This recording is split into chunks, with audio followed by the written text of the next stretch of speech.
జమిలీ ఎన్నికలపై సీఎం రేవంత్ రెడ్డి కీలక వ్యాఖ్యలు చేశారు. జమిలీ ఎన్నికల ముసుగులో దేశాన్ని కబలించాలని చూస్తున్నారని ఆరోపించారు. జమిలీ ఎన్నికల ముసుగులో అధికారం కాపాడుకోవడానికి బీజేపీ ప్రయత్నాలు చేస్తోందని విమర్శించారు. జమిలీ ఎన్నికలకు వ్యతిరేకంగా అందరూ పోరాడాలి అన్నారు. సీతారాం ఏచూరి సంస్మరణ సభలో ఈ వ్యాఖ్యలు చేశారు సీఎం రేవంత్.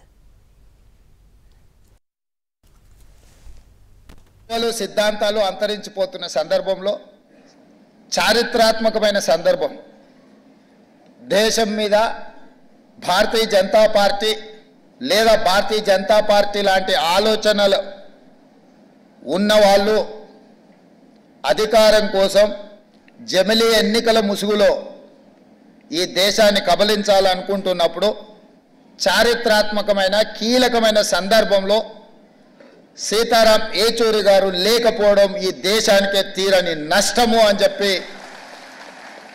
రాహుల్ గాంధీ గారు ఏ ఆలోచన ఏ మాట అయితే చెప్పినరో నేను 100% ఏకీభవిస్తున్నా. రాహుల్ గాంధీ గారికి గాంధీ కుటుంబానికి సీతారాం ఏచూరి గారితో చాలా సన్నిహిత సంబంధాలు ఉన్నాయి. రాహుల్ గాంధీ గారు సీతారాం ఏచూరి గారిని ఒక ఫ్రెండ్గా, గైడ్గా, ఫిలాసఫర్గా, ఒక సిద్ధాంతకర్తగా బాగా ఇష్టపడతాడు. వారు చనిపోయినప్పుడు అమెరికాలో ఉన్న రాహుల్ గాంధీ గారు